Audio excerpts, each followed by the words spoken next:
Sports trivia. When asked, who did the Rams lose their first ever home game, quote unquote home game, because it was fanless, in 2020? And we all will know who that team was. It was a depleted, dominant, great The Kyle footnote, that's a little bit Shanahan. too long of a footnote. I think I'll just say the 49ers. And I don't care there's what not you enough wanted to room read. next to that asterisk there in the I'm gonna footnotes.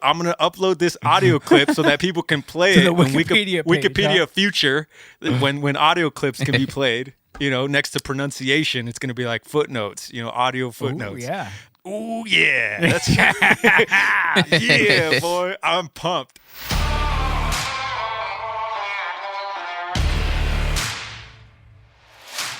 Thank you for downloading and listening to West Box Score. Again, my name is Alex Gonzalez. I'm joined once again by my homie from the Fox Crate podcast, Sonny and Mono. What's up, Sonny? Yo, yo, yo. What's up, dude? We're waiting. The streets are waiting. We're refreshing our our podcast feeds. What's up? Good. Episode 2 of the Fox It's coming. Crate. We're waiting. It's coming. Remember, we if you listen to episode 1 at the very end, I hesitated to promise a regular, unlike this show, we're not going to stick to a regular schedule. Right. So just keep us in your feed. Subscribe to the Fox Crate podcast, and it's going to be like Christmas morning every time.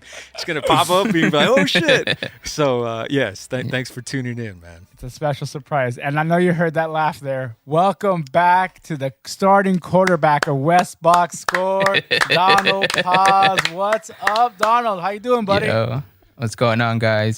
Doing good. Feeling better. You know what I mean? So yeah, it's been really good. It's been good. I feel good to be back for sure. It's good to have Missed you it. back, man. You were Yeah, missed man. last week. Yes. Luckily, we didn't blow up this podcast. It was close. We were peaking. Yeah. We were hitting the red. Twitter almost put a label on the conversation because of all the shit Alex was spewing. I think we got verified on Twitter as this is Yeah. actual factually correct. All of it was Dang. correct. All of my stuff was correct. Yeah. So, They, Donald, they you were here almost last week. they almost automatically kicked us over to Parler. We're in a bunch of subreddits now, so Yeah. just so you know. But we're fine. We're still here. West Box Score on your Google podcast, Apple Podcast, Spotify, wherever you download them. We're still here for now.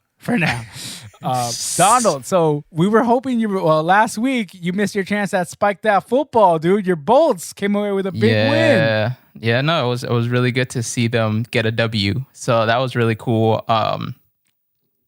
Yeah, it was really good to see that. But I know real quick, I wasn't here last weekend, and I want to say that it's because I got the news that my grandfather passed away Friday night. I got to see him that morning while he was still alive. So obviously with that, I texted you guys, I told you, and it was a rocky thing because Saturday, which was the next day, was actually his birthday. So come Sunday, I knew that obviously we have our games and everything, but I just really wasn't up to it. I just was not good. I was sounding really sad all weekend, and yeah, I know. I texted you guys. You know what? I can't do it this weekend. There's no way I could talk about sports. And given that I thought I was going to talk about a Chargers loss last weekend. So it's bad enough I have to talk about these guys losing again. I lost my grandfather. So, man, but you know what? Time heals everything. And it's been a week now. And every morning you wake up, you feel a little bit better about what happened. More at peace. And you just kind of remember the good and everything. But yeah, man, in regards to the Chargers, man, it was cool seeing my phone blow up with notifications from the Score. Shout out to the Score app, telling me that they were up, touchdown, and that I forgot who they played last weekend, but the Jets, that's right, the winless Jets, and that the Jets just didn't have anything to come back with. So yeah, I was really surprised. Obviously, I think if they did lose to the Jets, that would be really bad. Like it almost felt like someone had to get fired, but I'm glad they didn't. That well, who knows? Maybe after this weekend we'll have some news because they did lose today. So they lost to that Bills Mafia team. Really good Bills team, man. Credit to them. Their defense, I didn't realize. It's not until that a team plays your team that you start to realize certain things, even though analysts and all that buzz about it. But yeah, that pass rush is a real deal for the Bills. Mm-hmm. Those guys just like run after you, and it it was crazy, but it was cool. Like last weekend, seeing the Chargers do their thing. This weekend, it was just a bizarre ending. That last minute was like a really controversial minute. I mean, you talk about like probably the worst one, worse than the one against was it the Raiders, where there was like a lot of flags at the end zone, and Mike Williams caught it, but they didn't rule it a touchdown and all that stuff. So this one was a lot more bizarre. This one was a really weird last minute where it just looked really confused, and there's a lot of miscommunication happening with the head coaching and the rest of the coaches. So I feel like that there's going to be something that's going to be talked about with that. It was just really bad, and I think that definitely there's something bad coming to the organization. I think someone's going to be let go. Just really bad clock management, really bad play management. So the game management was not there. It was really bad. And the thing is that you're playing against the Buffalo Bills, who are at the top of their division, and really give you little to no room to make mistakes. So it was really crazy seeing that. But I even saw Justin Herbert on that last play just look frustrated. He like looked at his like little playbook thing that they have in their arm, and he just looked like he was shaking his head like he was not having it. So I guess it's starting to hit a bit of a tipping point, even with the rookie quarterback. That I don't know if it's the offensive coordinator or if it's Anthony Lynn, but there's a lot of miscommunication happening in those headsets between the guys upstairs and the guys on the field. And man, it's gonna suck. And I'm sure the GM Tom Telesco is gonna have something to say about that for sure. If I felt it, so I was like, I felt bad for the staff more than the players. And the players did their thing, man. Joey Bosa recorded 3 sacks. Really great. It's crazy between him and Ingram. I know they're a great duo, but when Joey Bosa's not there, you can feel it. But when Ingram's not there, Joey Bosa can pick up the slack really well. And it was really cool seeing that. So yeah, man, overall, tough Chargers loss, but I think there's something glooming that's going to happen. I see it happening. Man, Donald the Bot coming in hot off of there with this take right away, man. Ooh, Jesus. You know who he reminds me of right here with a lot of these takes is John Taffer from Bar Rescue. Just shut it down. Everything. You got to shut all this down, restart everything. The Galaxy, the Chargers, everybody. Shut it all down. Yeah. Wow. For real. Especially because the announcers kept saying there's so much talent on that Chargers side. Mike Williams, Keenan Allen, the Austin Eckler came back. That was huge. He helped a lot. He did more work than they were expecting him to, because they were going to put him on a limited kind of like pitch count, to use an MLB term. But they had to use him more than they needed, and he was willing to do more, which is crazy. He put himself out there. So they had all these weapons. Defensively, they had their guys out there, and it just feels like this was a big bad coaching like fumble. Like this falls on the coaching bad, like really bad. So I don't know, man. I think this might be it for some of these guys on the staff, on the coaching side for sure. Interesting. This is making me analyze my take as we're about to talk about the West Box Score Clasico that was the LA Rams versus the San Francisco 49ers. And this in that first half, seeing the Rams down 7-3, it's like, what is going on here? These are the lowly 49ers. They should Sonny's face. They should not be. These are the first place Los Angeles Rams against the bottom feeding San Francisco 49ers. And I was just like, they should not be having this tough time with them. And I'm like, come on, Rams, you guys got to find a way to pull out this win. Goff, figure it out. Read the second reads. Like, look at the second routes. You got second routes wide open. But no, he forces the first route and just terrible passing, interceptions galore. It's just Goff being Goff. And it's like, this is not our quarterback. # not my quarterback here. And it's now listening to you, Donald, it's kind of like, I got to give credit to those goddamn 49ers. It's like that Bills Mafia too. Like, as much as you're calling for the, changes in your Chargers, that Bills Mafia is legit. And it's making me wonder, can this 49er team, as depleted as they are, be that good as Sonny's been saying? I don't want to believe him, but he's got a point, because now the Niners have beaten the Rams twice. Once very convincingly, without question. But this time today, this Sunday, it was a close game, and I really expected the Rams to grind out that win when they were up 20-17. Was it something like that? And I fully expected them to. That's it. The Rams got it out of the way now. But I also knew with time on the clock, with Goff trying to secure a win, is like, I don't trust this quarterback to secure the bag here. I don't trust him. This is not our guy. Sure enough, he doesn't. The Niners come back to tie it, and then after a tie game, it's like, this is it. This is not my quarterback to put points on the board for our Rams, and they didn't. They didn't. Of course, they didn't. And then what happens on that final drive? Your boy Debo. God damn it! He had himself a game, didn't he? Didn't he, Sonny? Welcome back, Debo. Dude, it must be Thanksgiving weekend because I got all the fixings here. You know, it was a gloomy Thanksgiving Eve following the tough loss that my LAFC COVID team Los Angeles faced. football COVID. That's right. But we had all the fixings ready today, man. All the leftover. We had the turkey. We had even the dressing, which I don't give a fuck for, man. Like, it was all delicious and tasty. And just extra stuffing. Slobber knocker of a game, to take a term from wrestling. Good old JR. Shout out. That's right. Man, what a game. Let me tell you that when we texted, we didn't text much during this game, as we've referenced plenty of times on this podcast, that we do have as seen on Twitter. Yes, an active group text or chat going on that's endless, and it goes on for days. And we actually, surprisingly, it was pretty quiet. Radio silence, yes. Yeah, going into today's game, there was one text that Donald the Bot sent saying, again, reminding us that this was the WBS Clasico. That's right. For in that Alex's Rams and my Niners were facing off. And, I had the text ready to go, and I decided not to send it because I was like, I don't want to put this energy into the world. But the text was going to read like this. It was going to say, if your Rams don't beat this version of the 49ers, they are certified trash.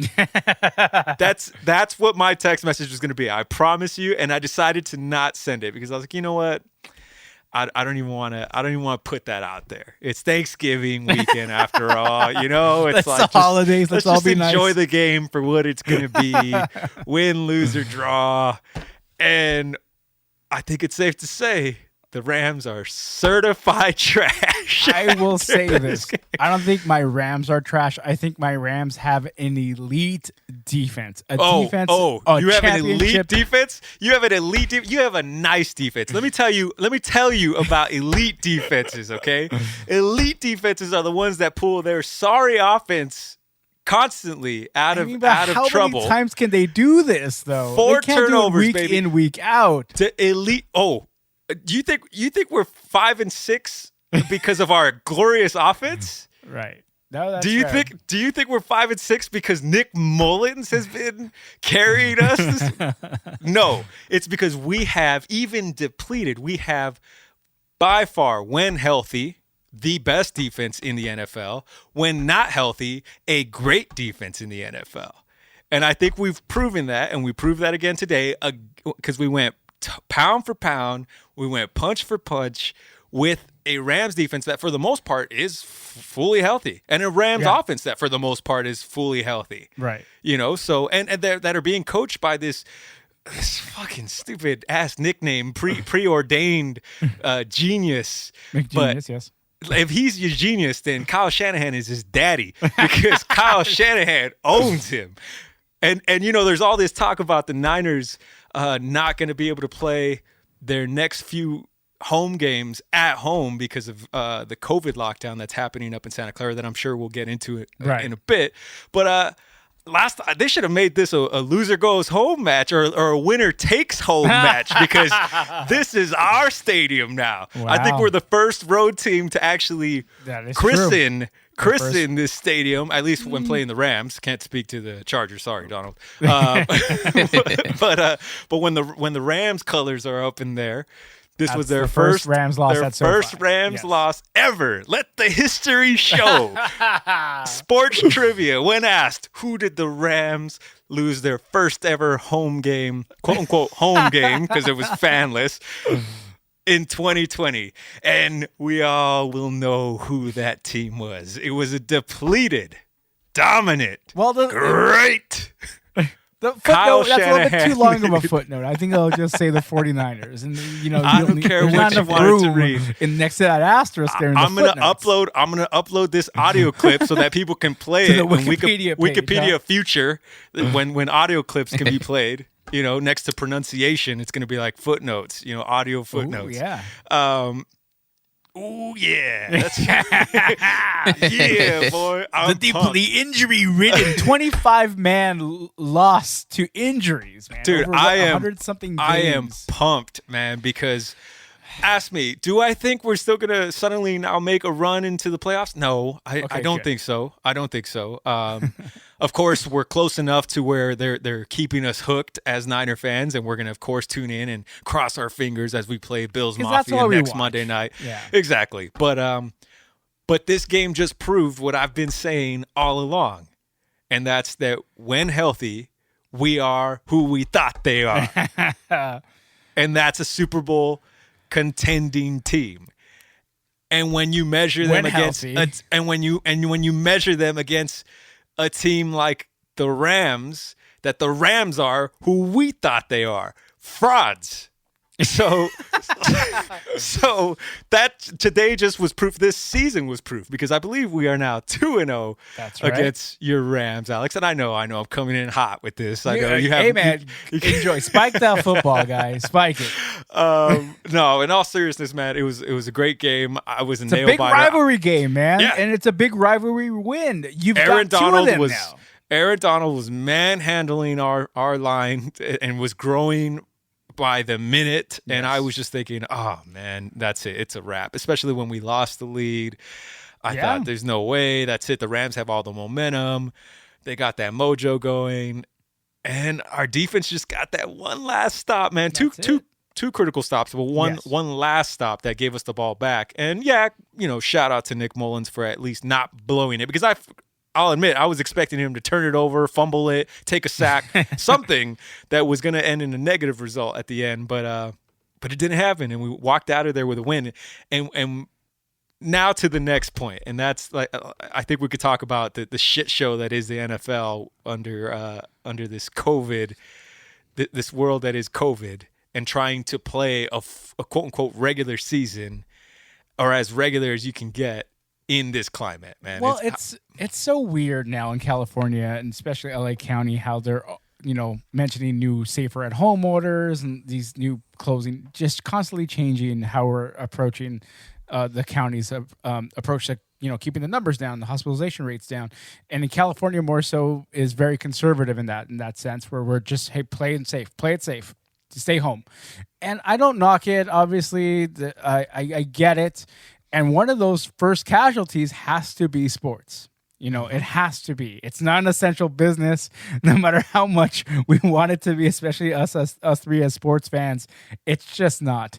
And if we have to shut down sports just to keep everyone else safe, man, so be it. I mean, if these teams are willing to go to Texas and try to get their camps up there, I mean, let them try. I wouldn't mind seeing the Texas Rams for a little while. I mean, I would still watch my team. Weren't they just the Texas Rams or something like that a little while ago? The St. Louis Rams might as well be the Texas Missouri, Rams. Man. So they're going back home, man. They're going back to their unofficial. That wasn't really their home. Their original home. Pa fuera. Well, where are your Niners going to go? Where will your Niners go? Well, okay, let's rewind. Donald, can you inform the audience on exactly what's going on here? What the actual news is. Yes. Yeah, so the county of Santa Clara actually declared that they're going to have, that they're banning sports, live sports, including, obviously this affected the 49ers, it affected the NHL with the Sharks. And apparently what it is that they're really banning the teams from playing games there. So the 49ers had to shut down the stadium, Levi's, and they had to shut down their training facility as well. So they can't practice and they can't have games in their home turf, which was really shocking to see that. For me personally, it was just kind of shocking. I know I had messaged you guys. I knew Sonny already knew beforehand, but it was one of those things where I was like, wait, what? Like, it's one thing to tell like a league or whatever, hey, no fans allowed. It's like telling a restaurant, you got to do takeout only or delivery. That's fine. But to tell the team you can't even perform at that place, even though it's only you guys by yourselves, no fans. I don't know, man. That's like telling the business, like which is what's gonna supposedly happen tomorrow, Monday, the stay at home, that like, if you're a business, you can only be open for a certain amount of stuff, maybe pick up only. And even then, when the first shutdown happened back in March, you couldn't even have your business open, period. So it just felt like when I saw that, when I heard that was happening, I was like, no, it doesn't seem right. I kind of felt the NFL will have to figure something out, who do you pay to like kind of get exempt status from this from this thing, because it just feels like it doesn't seem right. But at the same time, I guess looking back now in hindsight, maybe you should have done a bubble season and maybe condensed the season to just, I don't know, 10 games or whatever. I don't know. Now it just feels like this is what happens when you try to just do the things the way you thought would work best for you. And now we're seeing what happens when government gets involved. And now it feels weird. It feels awkward for us fans watching this. Look, sports is absolutely a luxury, man. It does not need to be happening. Honestly, I mean, I'd rather they shut down sports before they shut down all the bars and restaurants, and small businesses, to be quite honest, because it's just not important, No. I mean, speaking to the shit show that this whole event this whole thing has blown up into, do you know that the Niners had to hurry up and leave LA and catch their flight right away so that they're back before midnight in Santa Clara County? Because if they weren't back before midnight when the new restrictions take place, they were going to automatically have to go into a 14-day quarantine, which was going to affect their next 2 weeks of play. Basically, essentially, yeah, exactly. So they literally hopped out of there to get. Luckily, it's not that long. The airport's not far from SoFi it's like Stadium. A 30-minute flight or something. Yeah, exactly. And the flight is an hour flight, or 45-minute flight. But that's how crazy it is, man. Yeah, that's insane. And I'm not actually blaming. I don't mean to say crazy as to. It's just logistically speaking, that's how crazy. Yeah, exactly. I don't mean to criticize the county for taking these measures. But exactly the extent and in cooperation or in accordance. The links that the leagues are going through to make this season happen. Which is so stupid. I mean, listen. Look, the Ravens and Steelers ended up getting rescheduled because I think 18 Baltimore Ravens players ended up testing positive or were exposed. I don't remember the exact if they all tested positive or it was just that they were exposed. So they had to be put on the quarantine list or the COVID list. To me, though, it's a shit show because the Niners had the exact same thing happen a month ago, and there was no rescheduling. No, the Niners had to suit up with all their backups and take the L. Yep. And yet suddenly here the Ravens are, because it's a marquee matchup, it's a rivalry game against the Steelers. This is why I call bullshit on it. Right. They got pushed back twice. Exactly. It was supposed to play Thursday, Thanksgiving, I believe, and it got pushed back to Sunday. And then over the weekend, they said we're pushing it to Tuesday. And then on top of that, I think they promoted this during the Rams-Niners game that the Ravens versus Cowboys game is getting pushed Monday. back. Exactly. Monday. So there's like 2 Monday night games, quote unquote, even though it's 2 p.m. for us. Right. It's crazy to see how they're favoring the more like marquee. And the Dallas Cowboys are not doing good at all, but they get the favoritism like no other in this league. Man. Yeah. And You know what I mean? Like, it's one thing for the Ravens, and I totally get it. It was so obvious that the NFL was like, no, we need to have Lamar Jackson on the field. The Steelers are undefeated. We got to make sure that it looks like a dope matchup. It can't be like a, third string players playing against the undefeated team. It has to look good. And it sucks because then look at what happened with the Broncos. Yeah. They all their three quarterbacks couldn't participate in today's game, and they weren't getting rescheduled. Similar to the Niners, like you said earlier, the Broncos had to play a quarterback that they signed just last minute, who only had a high school state championship and only played like in college for a bit. And this is such an important game because the Saints were number 1 in the NFC. They're playing the Saints, and the Saints were only up 1 game prior to the game starting over the Rams for the number 1 overall seed. So this is why when we've had this conversation in the past, Alex, when I would say my COVID-ridden Niners, and you'd be like, everybody's had to deal with it. But bullshit, man. It hasn't been apples to apples because the NFL has not treated everybody the same. So that's why that's where my gripe comes from. And that's fair. It's a fair gripe, and that's on the league, right? Yeah, it's for treating the teams when they do get the outbreaks. My argument is this: every team is having to deal with the outbreak. However, how the league handles it, totally different story. Yeah, because nobody's having to deal with what Santa Clara County is dealing with. Yeah. You get what I'm saying? So that's what I'm saying. It's like that's California as a whole, but Santa Clara is a lot more strict than the LA County is right now. But the league, this just speaks to how inefficient and how unorganized and how unplanned this really was. Yeah. And how arrogant, and it drives me crazy because of course I'm still sitting here on my fucking sofa watching these games, essentially supporting this big business that keeps fucking up left and right, So I just think that like it's crazy to see that happen at Santa Clara, and I could totally see that influencing the state of California. I could totally see LA County eventually, maybe down the line, doing the same thing, and then the Rams and Chargers are also like in trouble. More so the Chargers, because it's going to be one of those. Well, they're not really contending, so who really cares? Let's just cancel the rest of their games. Well, if they listen to this podcast, they'll know that the Rams are frauds, so don't worry about the Rams either. I mean, the Rams being frauds, I don't think they're frauds. I think Goff is the fraud. I think. Here we go. And Goff, I do not trust. I do not think he is our quarterback. I really want them to go out there and make a trade for another quarterback, a better established quarterback that fits this system better, because he and McVay are just not on the same page anymore. And you got a lot of money in that arm. I mean, you got a lot. I don't see who's going to take on that contract. You can't trade him. Good luck. Denver You're Broncos. Stuck with this dude. You're stuck with this dude. So the Broncos. That's what I'm thinking. No, dude, for reals, I totally feel you on that. And it's interesting because every time I was watching the Rams snap the ball, I don't know why it is that they keep doing the whole RPO thing, where Goff pretends to hand it off and then runs to either one side or the other and then tosses it to Woods or Kupp. And it's like, at some point, the defense is going to figure out you're fake handing it off every time. So, like, I think that's the other thing, too, is that there's this weird, like, again, like, that's there's the creativity. That's play calling.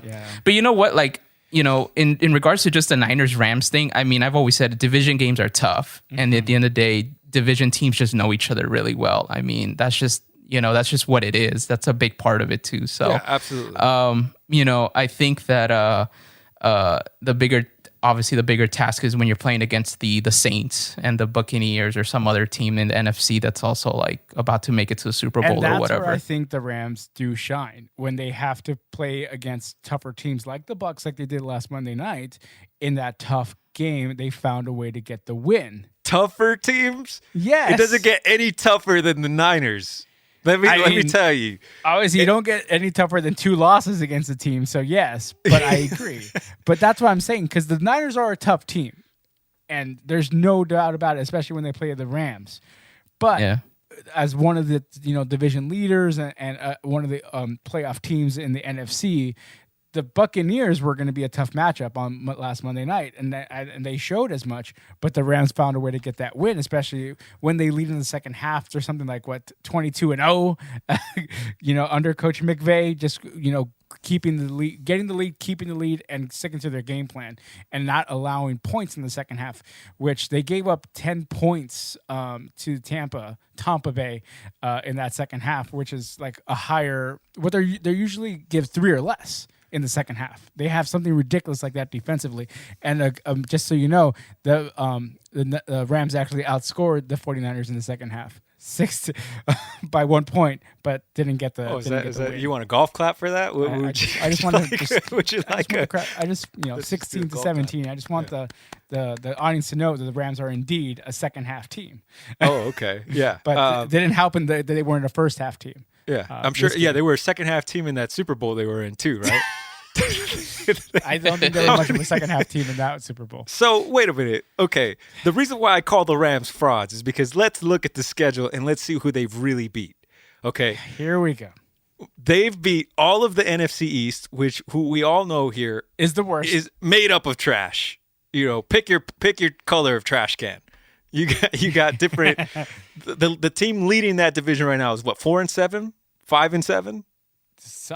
Something ridiculous like that. Yeah, 4-7. Yeah, 4-7. It was. It might be Washington because they beat the Giants. I think it's the Giants because the Giants won today. They technically have the tiebreaker. So they're 4-7. You beat every single team in the NFC East already. Okay, so that's 4 of your. How many wins do you have? 7. 7. That's 4 of your 7 wins. That's more than half of your wins. You did impressively beat the Tampa Bay Bucks, but as we've seen with this Tampa Bay team, they are hot or cold. They have not. They wet the bed against the Saints. They wet the bed against the Rams. They lost today to the defending champs, the Chiefs. So who are the Bucks really? I don't think we really know who the Bucks are. So are they a great team? I don't think so. Are they a good team? Yeah, probably. You know, they're a good team that can be they're a dangerous. Playoff team. Yeah, exactly. And then outside of that, you guys beat the Seahawks. Seahawks. Yeah. Yeah. Who the Seahawks have shown some vulnerabilities. So when I say the Rams are frauds, I would say they're not. The evidence that I'm pointing to. They're you not. Have, fraud's a strong ass word right there, Sonny. Meaning, what I mean by fair. fraud is just because it says number 1 next to their name in the division standings doesn't mean that that's where they belong. Well, today it's number 2 after their loss today, thanks to your 49ers. But I'm really excited for next week's matchup against the Cardinals. That will be another tough matchup there. So we'll see what. But this is the. But look at the Cardinals. The Cardinals have also shown to be what kind. We don't even know what the Cardinals. With the exception of like the Steelers and the Chiefs, who else is out there doing damage every week? This is COVID 2020. Anything could happen in a year. You're right about that. That's the truest thing you just said, and that's what's giving the Rams a chance, is that this year is unlike any other year in COVID illnesses and COVID people that are missing games due to COVID or being put on the COVID list and injuries. Because if this was a normal year, the Rams would be scrapping for that 6th or 7th spot in the playoffs right now. That's why I say they're frauds. Once again, I think they're inconsistent, like every other team in the league has proven to be. Chiefs are not that inconsistent. Well, with the exception of the Steelers, Chiefs, are not inconsistent. How could you be? Well, there's exceptions, right? Well, they have great offenses. Do you listen to this podcast? Think about it. The Browns. Hey, I know one of us do. Okay, one of us listen to this podcast, and I'm gonna tell you who doesn't. You legit tried to steal one of my clapbacks that was given on this podcast. You threw it in a text like you were some sly fox. Oh, God. And I was like, wait a minute, that sounds awfully familiar. I would say. That sounds like some shit I would throw out. And only to you revert back to episode 12 and say, yeah, I did say that. Yeah, exactly. So let the record state, Alex has taken some of my takes and my heat from this podcast and used it in future texts. These are universal takes, just like any other comedian would say. These are common ideas. They just come to me. I'm like the Carlos Mencia of sports takes here. Yeah, you're stealing my jokes, bro. Oh man, that's hilarious, man. But we'll see what happens. But the NFL figures this out, and hopefully we could still see some sports because what is that quote by the Reds bullpen pitcher? Sports is the reward of a functioning society, and right now we're not functioning very well. So let's see if we can get it all figured out. Yep. All together, we're all in this together. Wear your mask, wash your hands. There is rumor. Oh, we're back to those sayings. Yeah, exactly. Well, you should have never stopped, fuckers, to be honest. I mean, you should have been washing your hands, wearing your mask. There is rumor that the Niners could potentially play. At the moment, San Diego's a rumor. Although if Donald, if what Donald believes might play out, and that's all of California, having more stringent orders in place, then that rules out San Diego. And then Arizona has already offered their stadium to the Niners. Oh, okay. So we'll see, man. We got the Bills Mafia coming up next Monday night. It was supposed to be a home game, whatever that fucking means in COVID, Right. Yeah. And now we're So playing. that means you guys is that Niners going to Buffalo now? I hope not. It better be played out here in the West. Let Buffalo still travel to the West Coast. Exactly. I don't care where we play it, but just we'll see. So. Yeah, because even if you don't have your home crowd for a home game, at least you're making the other team travel cross country. Don't let them sleep in their own beds. Yeah, exactly. No, I hear you. Yeah. So, Even if you, like you said, Arizona. What about Reno? Reno's not too far. What kind of stadiums are out there in Nevada? Because Reno's not too far. Can we play in Vegas? We used to let the Raiders at the new Raiders we used to stadium? let the Raiders just kind of ride our coattails in the Bay. you Why go. can't we just temporarily take over their stadium? What about the Coliseum, the Oakland Coliseum? That's still there. Oakland speaking has of no frauds, rules. speaking of frauds, that's another team for you right there, dude. The Oakland Raiders. I mean, I'm sorry, The the Las Vegas Raiders. So. Oh man! Speaking of frauds, we gotta speak to that other LA football team, the LAFC fraud club. Who? Isn't that what it is? Los Angeles Fraud Club? Is that what it is now? No, Los Angeles Football COVID team. Okay, Get it So, right. they were in the Audi MLS playoffs, presented by Audi. I don't know if you caught that. All over their freaking branding for the MLS playoffs. So they had to take on the reigning, defending MLS Cup champion, Seattle Sounders. And when we were going into this game, you were confident about it. You thought they were going to do well. We even placed a wager on this game.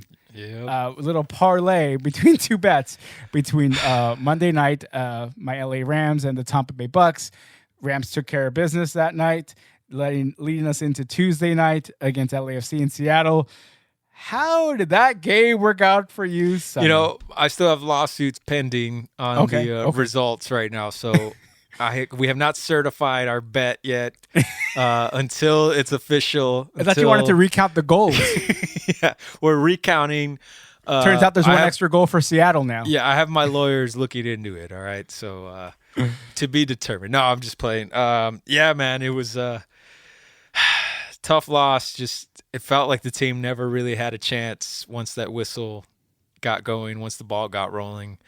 Seattle just, again, managed to outclass LAFC. I mean, albeit with LAFC missing some of their big guns, and I hate to use excuse, but it's one of those things like it's warranted now. It's not even an excuse anymore. Yeah. It's just, it has to be a footnote.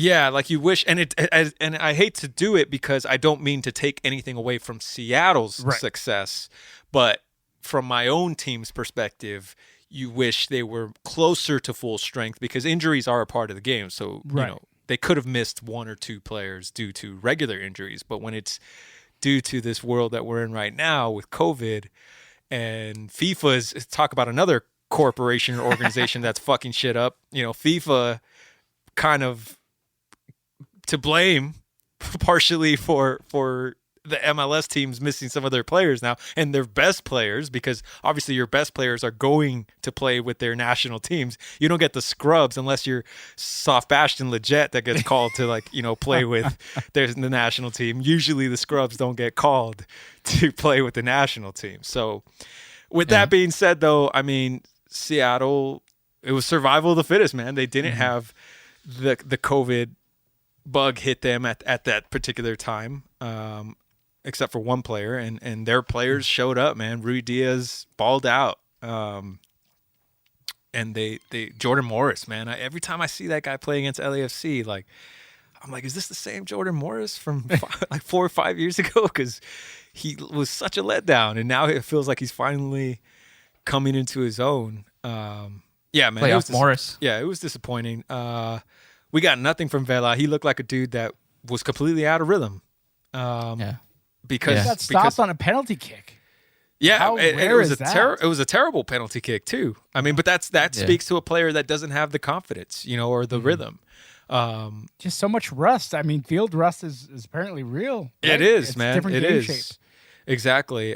We didn't really involve Bradley Wright Phillips as much as I felt we should have. Atuesta didn't do much for us. Our midfield didn't do much for us. Yeah, we did create a couple chances. So I don't mean to make it sound like it was a complete blowout. But it just felt like Seattle had their thumb on the game the entire time. That game could have easily gotten out of hand, as much as LAFC was actually in it at one point. Right. Oh yeah, that's fair. So I think as much as it could have gotten out of hand, it could have gone a different way too. Had they executed those chances like that Vela goal, a penalty kick. If he scored that, it would have tied it at 1. Yeah. I mean, even at one point in Atuesta scored in the 77th minute to make it 2-1 at that point before Morris sealed the game away. And also Morris had a clean look and went wide. I mean, there was I think a couple of crossbars hit too by Seattle. Yep. So I mean, it could have been another more goals for Seattle. But I mean, you got to take solace in the fact that this 3-1 score wasn't a blowout, especially with your depleted team. Two big offensive threats, your 2 big offensive threats essentially, and then defensively and midfield. You had 4 guys out. So, I mean, I was actually surprised how much you guys were still in the game. And that just shows you how much depth that team does have. And as an LA Galaxy fan, it's scary as hell to see that because this LAFC team is no pushover whatsoever, and they're just like a piece or 2 away from getting over. I mean, I was hoping they'd find their inner Niners and just fight through the COVID, and all the excuses and just find a way to win, man. But it was not to be against a legit team like the Seattle Sounders. There you go. Donald, do you have any thoughts on this game? Yeah, no, similar to Sonny, man. Seattle just looked locked in, and it was insane to see Seattle's defense just completely shut down LAFC's offense. Carlos Vela didn't do much. It felt like he was not on the field at times. That penalty miss was a huge part, and it almost. I remember when he missed it, or he didn't even miss the shot. Saved. It got blocked. It was saved.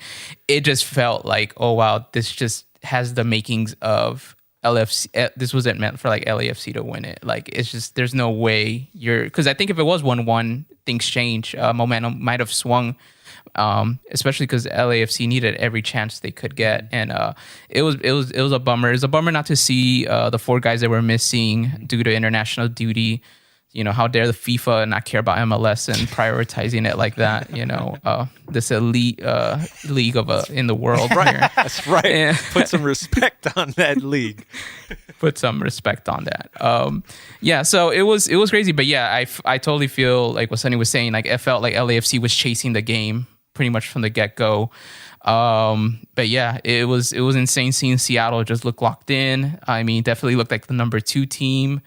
But man, it's been a wild MLS playoffs, and I think it was interesting seeing that this was the game that to me looked like it went exactly how I thought it was gonna go. I was hoping for like a crazy MLS playoff thing to happen, like how we've seen in the other games. Yeah. But it was upsetting. But I think the teams in the West are just always scarier than the ones in the East so far, and it shows. So I mean, again, I probably not going to be surprised if Seattle wins it again and they go back to back. I feel like it's definitely there. It's in the cards. Yeah, we'll see. This MLS playoffs has been exciting to watch. The games I have seen, like 2 of these games have went to penalty kicks. So that's always exciting to see. Especially the Orlando one was crazy. When our group chats went like penalty kicks, another game in penalty kicks. Yeah. So, I mean, that's always. And in the East, they knocked out the 2 top teams. Yeah, man. New England and Nashville are the little engines. They look pretty good. Yeah, New England kept rolling. I'm like, whoa. Yep. So look out, man. I mean, it's one of those. It's going to be one of those old tests of momentum versus better team. which one's going to win out, because right now those teams in the East have all the momentum. And the team in the West, like Donald said, usually on paper are the better teams. So it's going to be interesting to see how the final plays out. My pick to win the cup this year is still your second pick, you mean? My second pick, Sporting KC. Okay. Alan Pulido-led Sporting KC is going to win this cup this year. Who was your first pick? Remind the folks. We don't. There was another Mexican star was on that team, and they didn't get very far. I think they play in Florida. Is that right? It was Pisado, right? Yeah, that's right.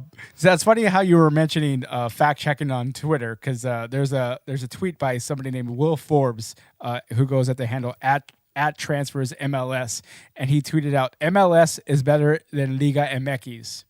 And Twitter says, official sources say this claim is true. Those are shots fired, Shots Sonny? fired. Shots fired.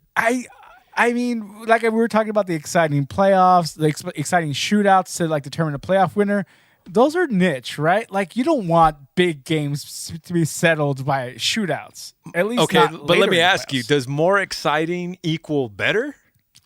It says I wouldn't think so. I would think the level of skill makes the league better. Correct. Because if he means more exciting, then sure, I could see how MLS is more exciting. You know why? Because everybody is closer on the same playing field in the MLS. Whereas, because don't even get that's ludicrous. His first tweet was MLS is a very exciting league, and official sources say this claim is true, which I agree with. Right? I immediately give that a heart, but also the whole league MLS is better than Liga MX. I don't know, man. I see that it's a totally different style that's being played down there.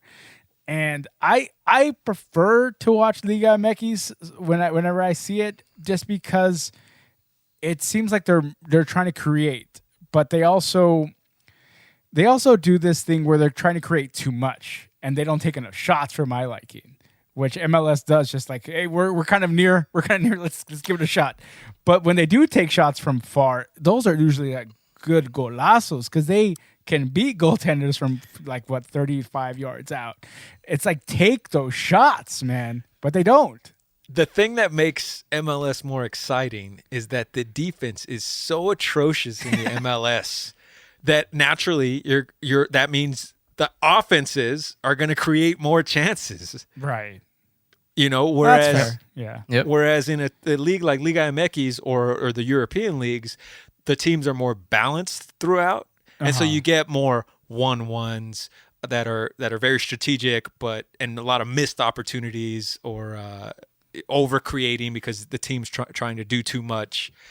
And in MLS, oh man, it's come a long way, but it has some more work to do in terms of catching up to the rest of the world in terms of quality of soccer on the field. Again, teams like Atlanta. Even these newer clubs like Nashville, LAFC, obviously, they all have made the league that much better, because their style of play is more conducive to what the rest of the world plays. So and also more teams just equals more opportunity for other players to come and play in this league that probably wouldn't have had opportunity to come. And then you get to see different styles get introduced. We don't see this. I mean, I wasn't expecting Nashville to be this good, but dang, they're pretty impressive right now. Yeah. Talking about Nashville, they're in the 90th minute, 0-0, looking to go to extra time. There we go. There we go. We may see another, shootout in that Columbus versus Nashville matchup. That's just. It's so nutty, this MLS playoff format. And that's another thing, is that what makes the MLS exciting is the playoffs. Whereas other leagues in Europe don't have playoffs unless it's Champions League. So you feel like a lot of teams have a chance, even though they finish 7th in the league standings. Whereas in all these other European leagues, not in Liga MX, because Liga MX also has a playoffs, but in all these other leagues, it's whoever finishes first at the end of the season, that's your champion. And there is some value to that. But what works against MLS is that they don't have relegation. And unfortunately, they will never have relegation because if there's never that threat of your team's about to be out the first division and you're going to lose all this revenue, et cetera, then the league, I don't think, will ever equal the talent that is being played all over the world. Yeah. And the Liga MX playoffs featured a marquee matchup of its Super Clasico, Chivas versus America. And I got to say, I love that they play two legs like that. That's the way playoffs should be played. It's like as close as you can get to a series, COVID willing. But I think that's why they are doing the shootouts, right? Because they know they can't do two legs in MLS this year. That's like, hey, man, we're lucky to get one game onto the pitcher. Let's get a clear winner here. Move on. That's I love how Liga MX does it. The only thing I don't like about how Liga MX does it is in the final, it's also two legs, where I feel like the final should always be just one game. These two teams earned it. They got their spot, the final dance. May the best team win, and that's it. And if that ends in a draw, then you go to PKs. Fine. That's how the World Cup is played. So that's the only wrinkle I would like. I would wish there was a hybrid. MLS used to have the aggregate scoring, the home and away legs. Right. And then they did away with it last season, I guess, to make it more exciting. So, but yeah, to me. Well, they did it because they wanted to kind of now make it more for the international breaks. They wanted the cup to be done, and then when international breaks happen, like the players can just go, and there's no like commitment, like what happened this season. They were trying to avoid that. Obviously, COVID got in the way, but they were trying to avoid an international break in the middle of the playoffs. And that's why they decided to do away with the two legs. Was for that purpose, because I guess they're realizing that, it's taking way too long to get the season done, and America's just not there yet with, like, it's bad enough we're trying to get people to watch the MLS, but then now it's taking too long to get to the cup, to get to the championship. And the thing is, it's too much for America right now to handle all that info. You know what I mean? It's kind of like what you guys are planning with. That's not how soccer works. Like, there's so many rules that are different that I think that we have. So I mean, that's just what it is. And I think that would be great when the spinoff happens, is to be able to explain this thing, to streamline it, because I think there is an audience out there that's hungry for soccer in America. They're seeing how big the women are. They're seeing that the new U.S. team is like all international guys, and they're pretty, they look pretty competitive, nothing crazy, but it looks better than during the Donovan years and all that and the former years. But I think that MLS is trying its best to tweak the schedule to make sure that it's digestible, so that soccer fans in America don't complain too much about the breaks. And soccer fans in America cannot forget the name Diego Maradona, of course. Rest in peace to the legend, the Argentine legend, Diego Maradona. Sonny, did you ever get to see any of his games growing up as a kid? Anything like that? You were way too young for that, right? I was going to say, wait a minute, aren't you the 40-year-old here? I am 37 and a half, sir. I'm only this many. I mean, we only know him, obviously, from the highlights, right? Me and Maradona, we used to do lines together, man. See, that's how I soccer lines, for the audience, soccer lines, they're drills. They're called drills. I don't know where your mind went here. There is a great Netflix special, Diego Maradona in Mexico, and that's really worth checking out if you can, when he went to go coach the team down there in Sinaloa, I believe they were, Sinaloa Dorados. And it's funny, like the media, obviously, like, what are you doing down here in Sinaloa? Is because there's drug cartels down here. Do you owe them money? Are they making you coach down here? And it's so funny. And that team actually did really well. They almost won promotion. And it's a really good series. So it's worth checking out. I think both you and I think we've all talked about this series. We've all seen this, right? Yeah. I encourage everybody who listens to this podcast to check it out on Netflix if you haven't already, because it's such a well done documentary. And that's kind of like how I know Maradona, as like this coach, just like this large in life personality, and just seeing him, coach this way, and the awe and respect that all the younger players have for him still. Yeah, my old man has VHS videos. If y'all remember what VHS is. Well, I'm old enough to remember. For the kids out there, VHS was like this actual physical media before DVDs that you would have to put into something that was called the VCR. Wow. And you would have to rewind. And it's so crazy. There's kids who don't know what VCR is. Yeah, exactly. And so he had these old VHS, these like soccer anthology series, and that's kind of what was my first introduction to Maradona and the greats like Pelé, and because it had all of these players. And I remember watching him as a kid with my pops. And that was my first exposure to the greatness that was Maradona, and just being like, wow. And of course, for the record, my dad maintains to this day that Pelé is the greatest player of all time. Not to rain on any Maradona, super fans out there that are in the streets mourning. But for me, it was like, that was how I learned through word of mouth and through seeing that video. And then, of course, when YouTube finally became a thing, YouTubing the greats back then. And I remember him coaching Argentina when Messi was younger, and him being in my life, he was more of a character than anything else. But thanks to the power of the internet, you can go and you can see his greatness. One of the anthologies talked about his World Cup run when he led Argentina to glory, and it went through every single game, and it was like, wow, this guy was special. So yeah, man, it sucks anytime you lose a legend of a sport like that, or somebody who's considered one of the GOATs, if not the GOAT, depending on who you ask.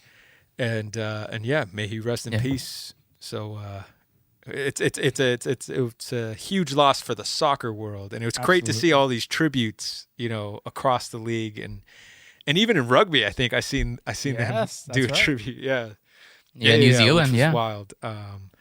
So yeah, that's kind of how I knew Maradona at my age. Yeah. No, similar to Sonny, I obviously 1986 World Cup, I was born that year. I think I was a month old when the Hand of God was happening. And so it was crazy, but I always knew his name because of growing up playing soccer at school, playing soccer with other friends at elementary that were soccer fans, and we talk about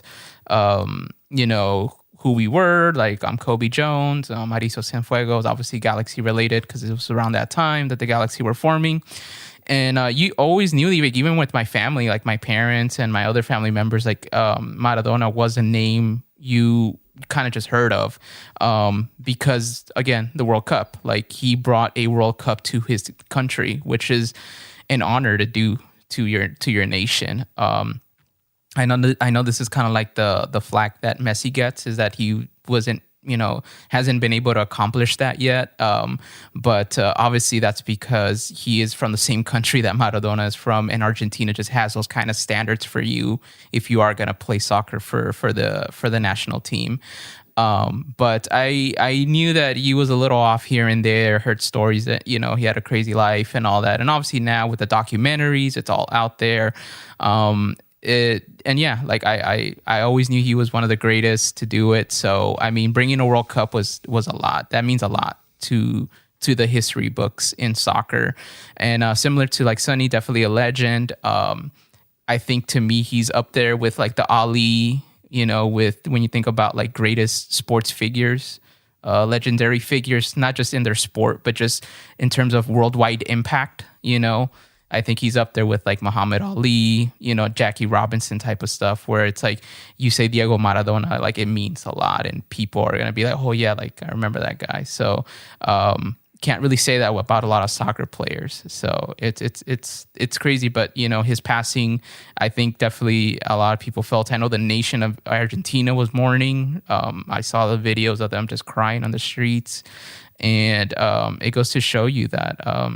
He was really impactful and he meant a lot to the world of soccer and to the sports world in general. So, well, it's interesting how the world of soccer always has this like an icon superstar that kind of started with Pelé as like the original, maybe like big icon then you would say Maradona was probably second, like right after him, and it's kind of paved the way to like the Messis, the Ronaldos, and now there's more than just the one. I mean, who would you say was an icon in Maradona's time? I mean, I can't think of any, but I'm not a big football fan the way you guys are. I mean, it was just him. Well, there were Johan Cruyff. Johan Cruyff was an icon in his own right during the same era. The thing that separated Maradona was, again, winning that World Cup glory and the character that he was. The persona, right? Exactly. That's exactly the persona of Maradona. Just kind of transcended the sport. Mm-hmm. You know, for a lot of soccer fans, you know, especially when he played for Napoli too, that was his club team.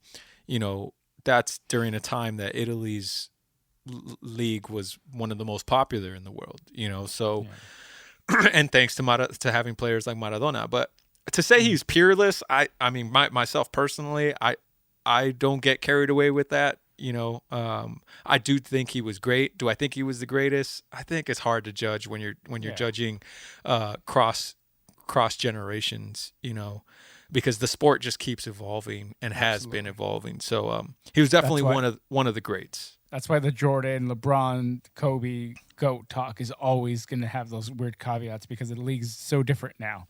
Yeah. So you always just got to appreciate these greats for the time that they played in. You know, Pelé, Maradona, Zlatan, Messi, the true greats of the world. Sneak in Zlatan in there. The true greats. Tyson, Roy Jones Jr., the true greats of the world. Floyd Mayweather. You know, De La you can't Hoya. Forget the greats. And some of them are still doing it. Even like Zlatan, man. Of course. Never forget that Zlatan is ageless. Yeah, except you thought I meant Mike Tyson. Except remember Zlatan, the one. Forget the 2 years, like his agent said, where he didn't do it when he played with a specific team. I mean, I don't know what team. He never named the team though. So. He did. He didn't. I didn't see that. I didn't see that part in the quote. That's all fake news here.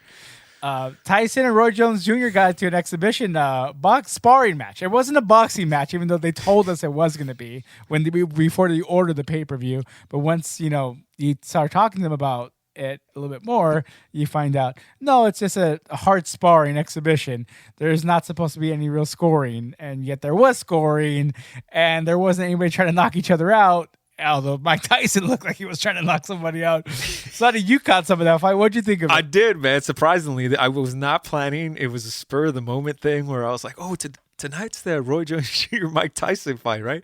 And it turned out I didn't have anything to do. So I was like, you know what? I'm going to watch that fight. So I tuned in and I got to see Nate Robinson get knocked the fuck out by Jake Paul, which was, rest in peace to Nate Robinson. He's still sleeping. Yeah. But no, I was very much. It's one of those things when you go in with low expectations. Sometimes you're pleasantly surprised. I went in with very low expectations, and I was pleasantly surprised. From the Snoop Dogg performance, the Wiz Khalifa performance, to the actual fight itself, I was like, yeah, this is a good time. I thought Tyson still, for a 50-year-old man, still looked dangerous, man. Yeah. Like, Roy Jones, credit to that dude for hanging in there and lasting all 8 rounds and hugging the shit out of him every chance he could get, and sneaking in a couple himself on the former heavyweight champ. All in all, it was a good time, man. It was crazy. It was crazy to sit here in 2020 and be like, wow, like, I'm watching Mike Tyson and Roy Jones Jr. fight in 2020. How crazier can this year get? Yeah. I mean, I didn't get to hear any of it because I was watching some kind of stream, quote unquote, on the social media. So I couldn't hear the commentary, but people were singing the praises of one Snoop Dogg doing the commentary. I heard he did. He did tore well, it up. right? It made me want, we've spoken on this podcast and on the Fox Crate podcast about these versus battles. It made me think like, yo, Snoop has to go up there on a versus battle against somebody else. Like because you almost forget, you take for granted how many hits this man is responsible for, He did his stuff with no limit, which he rarely does, No, he did a versus with DMX. See, I missed it. I missed it, man.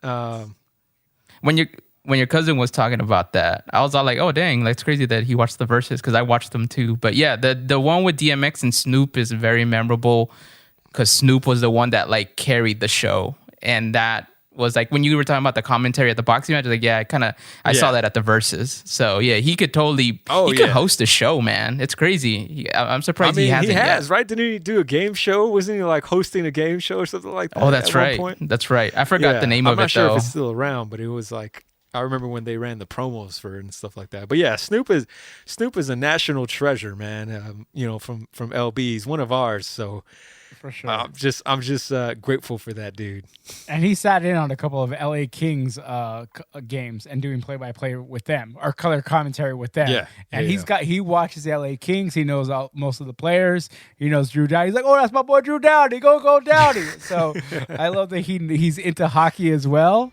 Big shouts out to hockey. NHL hopefully gets started up soon. We could talk about that next time on West Box Score. That's going to be it for us this week. Thank you for downloading and listening again. Be sure to follow us on Google Podcasts, Apple Podcasts, Spotify, wherever you get your podcasts. Thank you. And also follow Fox Crate Podcast. Refresh that podcast feed. Be sure to follow Sonny on Instagram at the Fox Crate. Follow Donald and I on Instagram and Twitter at WestBox Score. That's going to be it for us this week. See ya. Hey, and rest in peace to Abuelo Paz. Yeah, rest in peace, Grandpa.